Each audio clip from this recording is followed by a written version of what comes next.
Assalamualaikum warahmatullahi wabarakatuh. Si EO-nya Daku. Puji syukur kita bagi Allah Subhanahu wa taala, dari kita sehat, berkah, rezeki berlimpah, jauh dari semua masalah. Amin ya Rabbana. Salawat salam kepada junjungan kita Muhammad sallallahu alaihi wasallam. Allahumma shalli ala sayyidina Muhammad wa ala ali sayyidina Muhammad.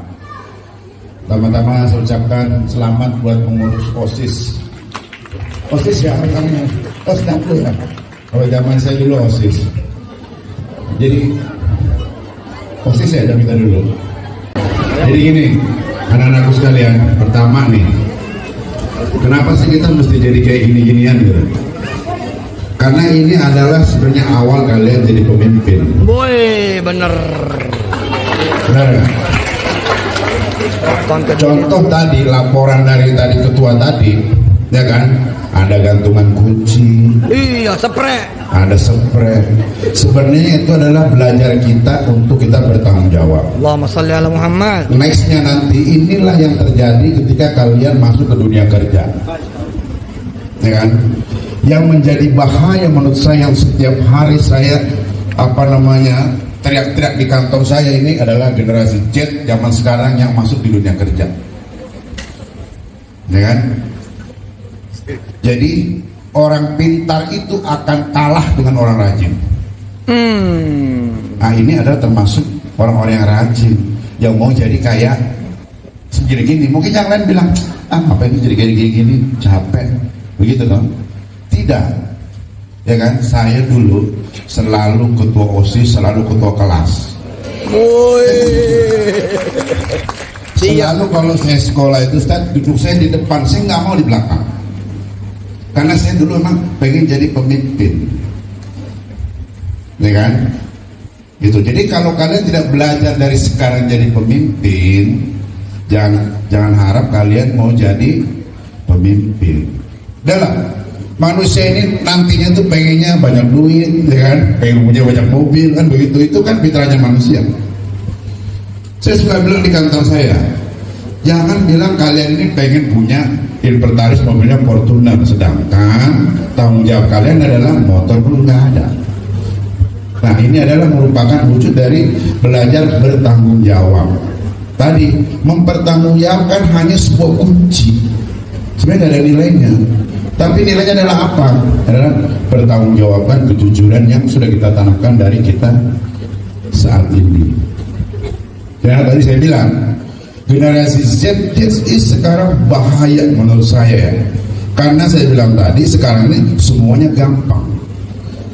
Kadang di kantor saya ngomong nih, kadang anak-anak muda ini hanya untuk menulis SMWA saja, mengejar tagihan, kadang malas, padahal tinggal ketik, ya kan? Sedangkan zaman kita dulu tadi itu nyamperin di mana PT-nya ini. Zaman saya dulu masih nggak ada yang internet begini, kita buat gambar aja datang. Artinya, jadi belajar jangan sampai kemalasan itu menumpuk kepada diri kita, sehingga kita nggak bakalan jadi orang. Oke, saya kasih tahu ya, ini mungkin untuk semuanya yang buat saya juga dan teman dan adik-adikku semua. Di kantor saya ini selalu saya bilang nih, jadi kenapa orang itu nggak betah kerja, ya kan? Atau kenapa orang itu nggak betah di mana tempatnya, habitatnya, itu karena dua aja kita. Orang nggak betah kerja itu hanya karena dua. Satu apa? Satu gajinya kecil. Benar manusia, makanya dia pindah. Pertanyaan saya adalah, kenapa emang gajimu kecil, ya kan? Kenapa juga gajimu nggak besar? Saya malah tantangin, Ustaz. Oke, sekarang kamu ganti Budi Hartawinata, gaji saya 100 juta lebih satu bulan. Gitu. Perusahaan kita ya kan, dengan kasih gitu. Kamu gantiin saya gaji 100 juta, ya kan? Terus saya mau jadi anggota DPR aja. Tapi kamu harus bisa menggaji semua karyawan yang ada di Altamas ini. Siapa yang sanggup angkat tangan? Nggak ada yang sanggup. Artinya, kenapa gaji kita kecil? Emang kita, ya kan, harganya segitu. Bagaimana bisa mau naikin kita harga kita? Ya hanya kalian yang tahu, ya kan? Hanya kita yang tahu. kita ini mestinya gajinya sudah 20 juta, makanya kerjanya harus 20 juta. Yang suka Pak Budi bilang bahwa jika kita kerja gajinya 5 juta tapi seakan-akan mestinya kita gaji 10 juta, nggak usah takut, Allah pasti akan ganti tuh 5 jutanya. Dengan cara apa? Mungkin anaknya soleh, anaknya sekolah ntar nggak bayar. Begitu pula sebaliknya, orang gajinya 10 juta tapi seakan-akan kayak gajinya 5 juta. Itulah yang kadang ada aja masalahnya, nggak kekumpul duitnya karena antara gaji dan kerja tidak imbang, kan? Antara penghasilan dan kewajiban yang kita laksanakan itu tidak imbang. Yang kedua adalah kenapa dia orang itu nggak betah dia pindah kerja, karena katanya tempatnya nggak nyaman, orang-orang di sini resek, ya kan? Tidak mengerti tentang saya. Salah, kebalik mestinya. Kenapa kita tidak bisa menyesuaikan dengan lingkungan yang ada, ya kan? Kalau ada, saya waktu kerja, saya dulu pernah kos, ya. Dari saya datang ke Jakarta sampai saya nikah itu cuma di kos itu aja. Sampai ada orang bilang, "Put, lu tahan juga kos di sini ya." Biasanya orang cuma 3 bulan pindah. Saya berapa tahun tuh? Pokoknya pertama saya datang di Jakarta sampai saya berangkat menikah tetap dari kosan itu. Artinya gini, kalau kita tidak betah di habitat itu, di lingkungan itu, yang salah bukan orang lain. Yang salah siapa? Kita yang nggak bisa bawa diri. Terakhir, kepada anak-anakku semua, tolong ditulis ini, bahwa kita nanti, saya bilang ya, maksimal umur 25 tahun. Saya bilang maksimal nih. Kalian udah harus memilih mau hebat di bidang apa, mau menekuni di bidang apa, ya. Saya dulu dari umur lulus STM umur 19 tahun, saya kerja di konstruksi baja jadi tukang gambar. Setelah 18 tahun, berarti 95 sekarang 2022 itu berapa tahun? 20 tahun lebih lagi kan?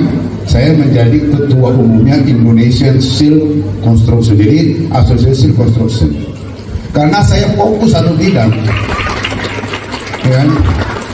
Jadi Pak Budi jadi ketua asosiasi yang anggota saya, kayak gini tadi ketuanya, anggotanya itu profesor.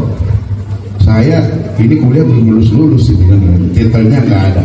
Tapi bedanya saya istiqomah. Saya udah lebih 20 tahun menggeluti dunia konstruksi baja ini. Jadi pesan saya kepada anak-anakku sekalian, kemarin saya berapa bulan ke Cengdu, ketemu nih, saya bilang anak-anak pesantren nggak mesti harus cuma jadi hafiz saja. Hafiz itu adalah nilai lebih yang sudah kalian punya. Di Cengdu kemarin saya kesana lihat anak-anak Darul Quran tuh, saya diantar ke sana kemarin pakai mobil elektrik yang bagus banget itu anak-anak dari Darul Quran sini. Di Cengdu, ya kan gitu, di Cina sana. Tangan yang meriah. Jadi mereka kuliah kedokteran di sana, bagus loh. Mendingan kalian ikutin tuh jejak kakak sekalian. Di Chengdu itu ya, di Chengdu itu kotanya udah kayak startup itu kalau kita di film-film itu. Nggak laku uang cash saya dan nggak laku kartu kredit saya. Untung aja Ustaz Yusuf masuk nih nomor teleponnya anak santri di Chengdu. Akhirnya dia datang sama temannya bawa mobil, baru saya bisa kemana-mana. Karena uang saya nggak laku di sana, nggak bisa dipakai. Saya mau bikin Alipay mesti kita ada izin tinggal di situ. Jadi yang semua bayar itu anak-anak pesantren Darul Quran. Alhamdulillah tuh. Anak angkatan berapa saya lupa tuh, ya kan? Alhamdulillah. Jadi kalian dari sekarang jangan sampai udah umur 25 tahun nggak jelas nih mau jadi apa. Banyak orang begitu. Ya. Lebih cepat lebih baik, ya kan? Sebelum 25 kalian udah menentukan, saya pengen jadi dokter. Dokter pun mungkin spesifikasinya mau jadi apa. Saya jadi dokter spesialis anak. Saya mau jadi dokter kecantikan. Ya, itu pesannya Pak Budi buat kalian semua. Saya lihat alumni ini adalah masuknya COVID ya. Jadi jarang dia datang ke rumah, ya kan? Nanti insya Allah nih setelah ini COVID udah lancar, pertama kita undang Ustadz. Besok nih yang ketua OSIS dan penggantinya ini kita undang ke rumah makan-makan lagi kita di sana ya. Sekian dari saya. Wabillahi hidayah. Assalamualaikum warahmatullahi wabarakatuh.